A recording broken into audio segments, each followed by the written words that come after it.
और ब्रेक के बाद आप सभी दर्शकों का अन्नदाता में स्वागत है। चलिए अब रुक करते हैं अगली कड़ी की ओर। देश में स्वरोजगार के जरिए आत्मनिर्भर बनने की अपार संभावनाएं हैं, परंतु इसके लिए जरूरत है एक सही सोच की और उसको अमल में लाने की। दरअसल आज हम बताने वाले हैं एक सोने की मुर्गी के बारे में। सुनकर अजीब लगेगा और आपके लिए एकदम नया भी होगा। आपने काला मुर्गा कड़कनाथ के बारे में सुना होगा। इसके महंगे अंडे और चिकन से देश में अच्छा कारोबार हो रहा है। आज हम आपकी मुलाकात करवा रहे हैं करनाल जिले के गांव नरुखेड़ी के किसान संजीव नरवाल से, जो कड़कनाथ मुर्गियों का पालन करके अच्छी आय कमा रहे हैं।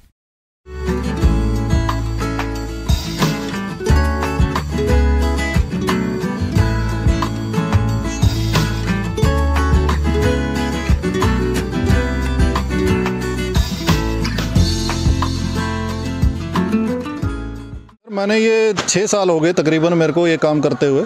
शुरुआत मैंने की 2016 में। तो पोल्ट्री का मेरे अंदर विचार था शुरू से ही। मैं सोच रखा था पहले कि भाई कुछ फार्मिंग से रिलेटेड ही मैं कोई काम करूं ऐसा। तो इसके बारे में थोड़ा सा मैंने जानकारी प्राप्त की, तो ऑनलाइन मैंने सर्च किया तो सबसे जो प्रीमियम ब्रीड हमारे जो देश की है वो कड़कनाथ ब्रीड है, जो कि आप देख रहे हैं यहाँ पे कड़कनाथ ब्रीड की मैंने फार्मिंग स्टार्ट की।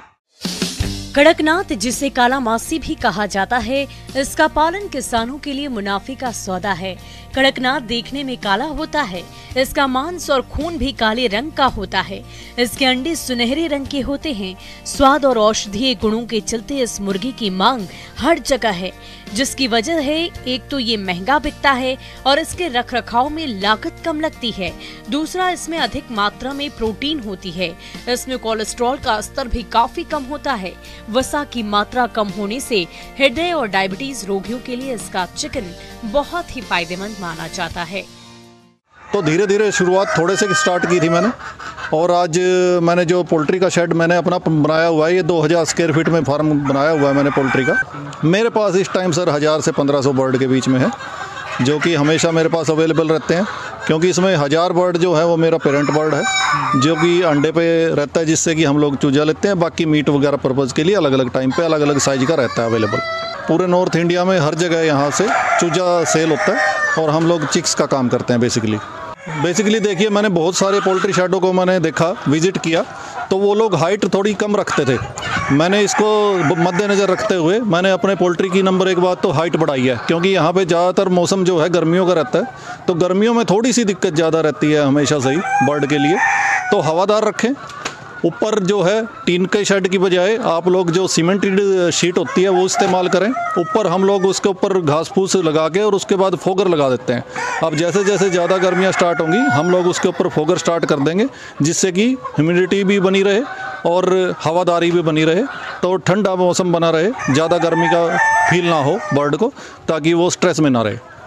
फीड के अंदर सर यहाँ पे क्या है, जो एग देने वाली मुर्गियाँ हैं उनके लिए पत्थर भी मिक्स आता है। बहुत सारी चीज़ें हैं जो हम लोग प्रॉपर अपने तरीके से तैयार कराते हैं। मिक्सचर लेके हम अपना ही फीड तैयार कराते हैं फीड मिल से, और वही हम लोग कंज्यूम करते हैं।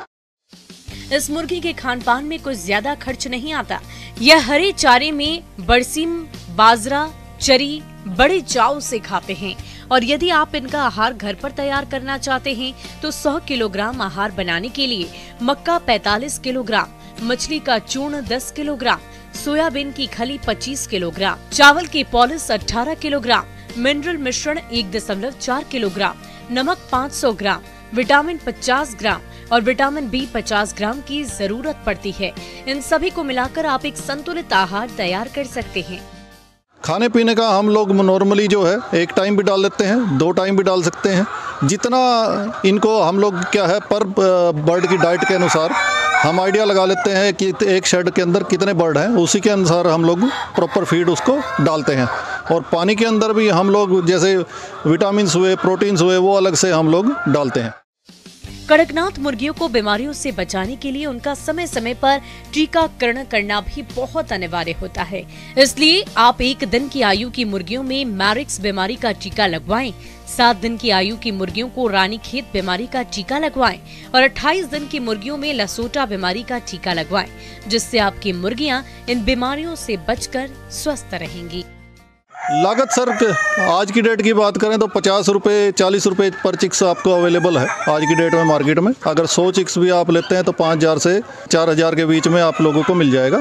और मैं शेड की लागत की बात करूं तो ये मेरा 2000 स्क्वायर फीट का शेड है, जिसके अंदर की मैंने टंकी और अलग अलग जो सुविधाएं हम लोगों को चाहिए होती हैं वो लगाई हैं। वो तकरीबन 5 लाख के आसपास का मेरे को इसमें खर्च आया है, जो कि मैंने अपने हाथ से अपने प्रॉपर तरीके से बनवाया है जैसी मेरी ज़रूरत थी।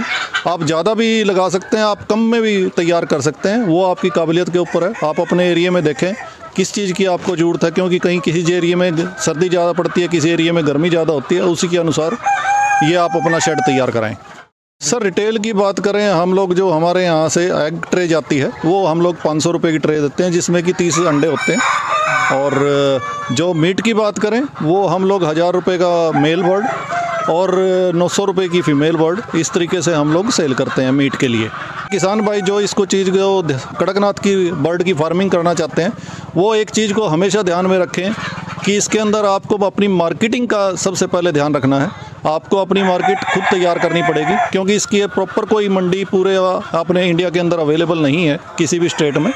तो इसके लिए आपको थोड़ा सा सिर्फ इसमें मेहनत करनी पड़ेगी, और अगर मेहनत करेंगे तो दूसरे फार्म की पोल्ट्री फार्म के मुकाबले यहाँ से ज़्यादा इनकम आप प्राप्त कर सकते हैं, ये गारंटी है।